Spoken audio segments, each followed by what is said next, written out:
ఓడిపోయిన తర్వాత farm house నుండి కేసీఆర్ బయటకు వస్తే ఎట్లా ఉంటుందని చూడటానికి మేము కూడా సిద్ధంగా ఉన్నామని టీపీసీసీ అధికార ప్రతినిధి అద్దంకి దయాకర్ ఎద్దేవా చేశారు. ప్రజలు బయటకు వస్తే మీరు ఫామ్ హౌస్ కి పరిమితమయ్యారని, మీరు విధ్వంసం చేసిన రాష్ట్రాన్ని సెట్ చేయడానికే ఈ ప్రభుత్వానికి సరిపోతుందన్నారు. అధికారం పోయాక ప్రజలకు కూడా ముఖం చూపించుకోలేకపోయారని ఆరోపించారు. కేసీఆర్ జీ మీరు బయటకు వస్తే ఎట్లుంటుందో చూద్దాం, వెయిటింగ్ ఇక్కడ. ఎందుకంటే ప్రజలు బయటకు వస్తే ఎట్లుంటుందో చూపించిన తర్వాత ఫామ్ హౌస్ కు పరిమితమైన మీరు బయటకు వస్తే ఎట్లుంటుందో చూడాలని మాకు కూడా ఉన్నది. 9 సంవత్సరాల పైచిలకు రాష్ట్రాన్ని దోచుకొని ఈ రోజు బయటకు వచ్చి కాగ్ గురించి లేదంటే బడ్జెట్ గురించి ఆదాయం గురించి చెప్తున్నారు.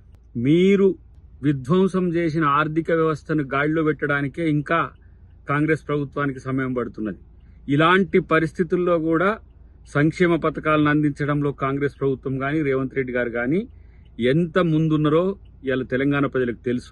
మొత్తం ఊడ్చుకు వెళ్లిన మీరు 7 లక్షల కోట్ల రూపాయల అప్పులు చేస్తే సగటున 42,000 కోట్ల రూపాయలు ఇలా మేము వడ్డీ చెల్లించాల్సి వస్తుంది మీరు చేసిన అప్పులకు.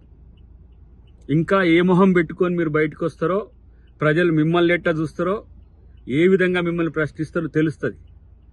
1 సంవత్సరం పాటు కనీసం నీ ముఖం కూడా తెలంగాణ ప్రజలకు చూపించడానికి కూడా మీకు ముఖం రాలేదనే విషయాన్ని గుర్తుపెట్టుకోవాల్సిన అవసరం ఉంది. ఇంకా నయానో భయానో వాళ్ళనో వీళ్ళనో బతిలాడుకొని మీ పార్టీని మీ యొక్క శ్రేణుల్ని కాపాడుకునే ప్రయత్నం చేస్తున్నారు. ఎన్ని కేసులు మీ మీద ఉన్నాయో, ఎన్ని కేసులు మీ కుటుంబం మీద ఉన్నాయో, బీజేపీ మీకు ఎట్లా సహకరిస్తుందో, బీజేపీ ఆటలో కీలుబొమ్మగా మీరు ఎట్లా మారినరో అంతా తెలుసు.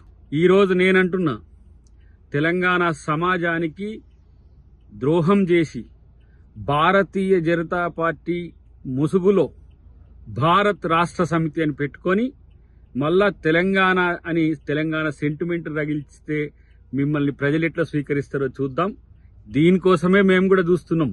ఎందుకంటే 1000 ఏనుగులు తిన్న రాబందు ఏ విధంగా మాటలు మాట్లాడుతుందో, ప్రజల్ని ఎట్లా కన్విన్స్ చేస్తుందో చూద్దామని. మామూలుగా ఉన్నా ఇంకెట్లా ఉన్నా మేం సిద్ధం, కాంగ్రెస్ కార్యకర్తలు సిద్ధం, కాంగ్రెస్ ప్రభుత్వం కూడా సిద్ధం అనే విషయాన్ని గుర్తుపెట్టుకుంటే మంచిది. ఇంకా తెలంగాణలో మీ రాజకీయ భవిష్యత్తు ఉంటది అనుకోవడం మూర్ఖత్వమే, ఇంకా భ్రమనే అని చెప్పి నేను చెప్తున్నా.